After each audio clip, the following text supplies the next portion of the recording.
जय हिंद, वंदे मातरम। साथियों, आज बात करेंगे एमए ज्योग्राफी के बारे में। पूरी डिटेल में आपको बताने वाला हूं कि एमए भूगोल से किसको करना चाहिए, किसको नहीं करना चाहिए, इसको करने के क्या फायदे हैं, क्या नुकसान है, इसको करने के बाद में क्या क्या आपके पास में जॉब ऑप्शंस हैं, गवर्नमेंट सेक्टर में, प्राइवेट सेक्टर में कहां कहां पर आपको क्या क्या जॉब मिल सकती है।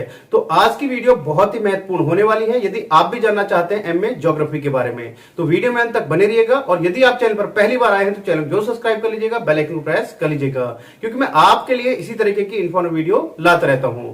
तो साथियों, बात करते हैं सबसे पहले जो कुछ बेसिक इंफॉर्मेशन है उसके बारे में। तो साथियों, जैसा कि आप सभी को पता है कि एमए आपका एक 2 साल का पोस्ट ग्रेजुएट डिग्री प्रोग्राम है, जिसको आप ग्रेजुएशन के बाद कर सकते हैं। अब बात करें एलिजिबिलिटी क्राइटेरिया की, तो साथियों यदि आपको एमए ज्योग्राफी से करना है तो उसके लिए आपने अपना ग्रेजुएशन कंप्लीट किया हुआ हो और ग्रेजुएशन में आपके पास ज्योग्राफी सब्जेक्ट होना चाहिए, या फिर आपने अपना जो ग्रेजुएशन किया है उसमें किसी भी ईयर में आपने ज्योग्राफी को पढ़ा हो, तो तभी आप क्या कर सकते हैं, अपना मास्टर डिग्री कर सकते हैं, यानी कि एमए कर सकते हैं। किससे? ज्योग्राफी से। अब बात करते हैं कि इसमें आपको क्या पढ़ाया जाता है। तो साथियों, एमए ज्योग्राफी यानी कि भूगोल, इसमें आपको सब सारी चीजें पढ़ाई जाती हैं। इसको अगर हम डिटेल में बात करें तो बहुत ही लेंथी इसका सिलेबस है, यानी कि आपको मानचित्र के बारे में, महासागर के बारे में, पृथ्वी के बारे में, यानी कि जितनी सब सारी चीजें आपको फिजिकली हैं उन सब के बारे में आपको इसके बारे में पढ़ाया जाता है। इसको अगर हम डिटेल में कहें तो डिटेल में एक आपको वीडियो बना दूंगा। बहुत ही लेंथी सब्जेक्ट है, बहुत ही लेंथी सिलेबस है, तो काफी अच्छा कोर्स है, इसको आप कर सकते हैं। अब बात करेंगे किसको करना चाहिए, किसको नहीं करना चाहिए।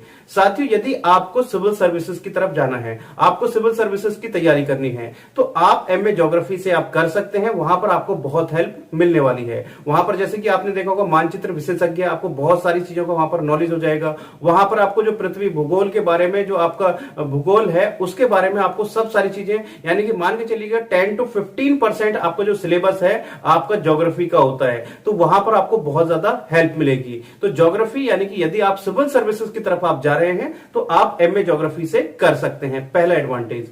दूसरा है, यदि आप गवर्नमेंट जॉब की तैयारी कर रहे हैं, सिविल सर्विसेज की भी नहीं कर रहे हैं, उसके बाद में आप किसी और गवर्नमेंट जॉब की तैयारी कर रहे हैं, चाहे वो आपका एसएससी सीजीएल है या कोई और गवर्नमेंट का एग्जाम है, तो उसमें भी आपको बहुत हेल्प मिल जाएगी। यानी कि वहां पर भी आपके काफी सारे क्वेश्चंस हैं जो आपको आसानी से आप उनको सॉल्व कर सकते हैं।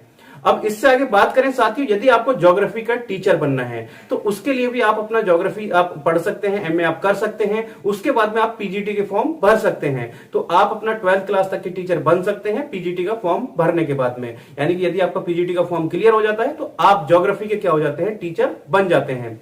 अब दूसरा है साथियों, यदि आपको और अपना बड़ा विजन है तो आप क्या कर सकते हैं, ज्योग्राफी आप एमए करने के बाद में आप अपना यूजीसी नेट का एग्जाम दे सकते हैं।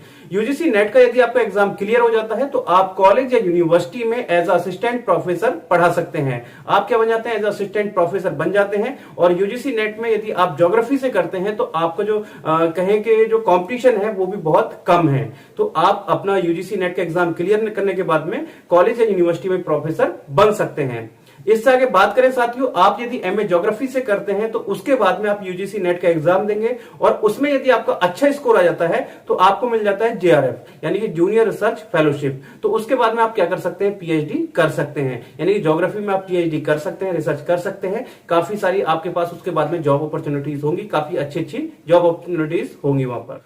अब आगे बात करें साथियों, किसको करना चाहिए, किसको नहीं करना चाहिए। साथियों, यदि आपको कंप्यूटर में इंटरेस्ट है, थोड़ा बहुत कंप्यूटर की नॉलेज है, वो आपको होनी चाहिए। दूसरा, साथ के साथ आपका जो कैलकुलेशन है वो आपको आनी चाहिए, थोड़ा सा मैथमेटिक्स भी आपको आना चाहिए, क्योंकि कैलकुलेशन आपको गणना करनी है पृथ्वी की, ये सब सारी चीजें, बहुत सारी इसमें जो चीजें आ जाती हैं तो वो आपको आना चाहिए। यानी कि कैलकुलेशन करना, ये सब सारी चीजों में आपका इंटरेस्ट होना चाहिए, तभी आप ज्योग्राफी की तरफ जाइएगा।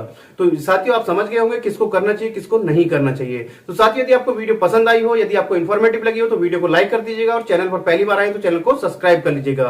और यदि आपका अभी भी कोई क्वेश्चन रह गया तो आप मेरे से कमेंट बॉक्स में पूछ सकते हैं। मैं जितने जल्द से जल्द होगा उसका आंसर यश पर बनाने की पूरी कोशिश करूंगा।